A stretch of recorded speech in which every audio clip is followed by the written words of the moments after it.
Imagine the exact moment you achieve your ultimate impossible dream. For Metallica drummer Lars Ulrich, that exact moment arrived in August of 1991. He wasn't popping bottles on a yacht. He was sitting in a hotel room in Budapest, grinding out a European stadium tour alongside AC/DC. Out of nowhere, a fax arrived from the band's management office in New York. The message? Well, their brand new record had gone straight to number one. This was it. The absolute peak of the music industry. So what happened next? Well, absolutely nothing. There were no fireworks, no champagne showers, no dramatic slow-motion high-fives. Ulrich stood there holding a piece of fax paper, expecting the heavens to open up, but instead he felt completely underwhelmed. This is a story of how the titans of thrash metal conquered the charts, only to realize the summit was a bit of a letdown. To understand how bizarrely anticlimactic this reaction was, you have to look at the sheer scale of what Metallica had just pulled off. By late 1991, they had dropped their fifth studio album. For years, Metallica had been the undisputed young gods of the 80s thrash metal underground. They were considered the ultimate outsiders. They were practically the sworn enemies of mainstream, middle-of-the-road rock. But suddenly, the matrix broke. Their new album entered the Billboard chart at number 1 and parked there for an entire month. Their lead single, Enter Sandman, bullied its way into the top 30. The domination was all over the world. England, Germany, Switzerland, Canada, Australia, New Zealand, and Norway all conquered. The titans of thrash were officially on top of the world. The four members, James Hetfield, Lars Ulrich, Kirk Hammett, and Jason Newsted, were now in their late 20s and holding the literal keys to the kingdom. Yet, they were discovering, much to their annoyance, that having a number one record wasn't exactly the magical cure-all it was cracked up to be. Nothing captures this awkward new reality quite like an incident inside the wildly posh St. James Club in Paris. James Hetfield, the band's frontman, walked down from his hotel room. He was dressed exactly how you'd expect a metal legend to dress. Black boots, black jeans, black t-shirt. He was ready to order his first beverage of the evening. But alas, this was high society. The maitre d' stopped him with frosty politeness, strictly informing the singer that club rules required gentlemen to wear a tie. Hetfield, who actually enjoys a good joke, agreed to play along and put one on right over his shirt. So the maitre d' reached behind the bar, pulled out an incredibly ugly pink tie with a massive dark stain on it, and handed it over.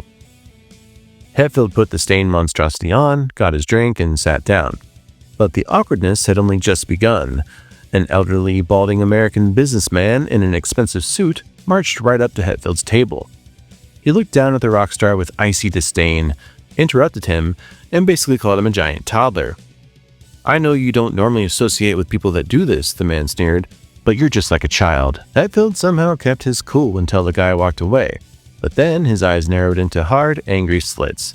He spat out that next time he wouldn't even bother with the dress code, he'd just come down to the lobby completely in his birthday suit. This ridiculous encounter with the stained pink tie perfectly highlighted the band's strange new reality. Metallica had reached the top, but the high society environment that came with it felt entirely alien. Hetfield was seriously weirded out by the reality of having money and mingling with the elite. He hated the luxury hotel. He hated that he couldn't just come down to a bar and talk to his friends without a stuffed shirt coming up and insulting him. People would constantly ask him if the band was super rich now, to which his wonderfully poetic response was basically, well, who cares? Because success simply just didn't compute to him. Their bassist Jason Newsted admitted he had never even pictured what a number one album meant, because he figured it was mathematically impossible for a band playing their heavy style of music to ever actually reach the top. Lars Ulrich bluntly stated that the band had never even tried to be number one. Ulrich assumed that when you finally top the charts in America, someone tells you and the whole world loses its collective mind. Instead, he looked at that fax in Hungary and thought, well, okay, it's just another piece of paper from the office. He realized that a number one record was literally just numbers on a page. So there's this cultural myth about fame. We're sold the idea that reaching the absolute pinnacle of your field will fix everything and make you eternally happy. But for Metallica, the top of the mountain felt shockingly like a corporate waiting room. For Hetfield, the realization brought a deep frustration with the mainstream world. Sitting in that fancy Parisian club, he looked around at the people who were completely caught up in playing the game. They were obsessed with looking good and being seen in all the right places. Hetfield realized he was entirely sick of it. To him, none of that wealth or status had anything to do with real life or with actually being alive. The band had spent years on the outside looking in, only to finally get VIP passes to the inside and realize the party was incredibly lame. Metallica had achieved what every musician dreams of. If he really wanted to, James Hetfield could have easily afforded to run up his bar tab at the St. James Club until the end of time, and he could have danced on their fancy mahogany tables while doing it. But he didn't want any of it. This monumental victory just made Hetfield realize what actually mattered to him. It wasn't the Billboard charts or the high-class lounges. He just wanted to be somewhere most people couldn't find him.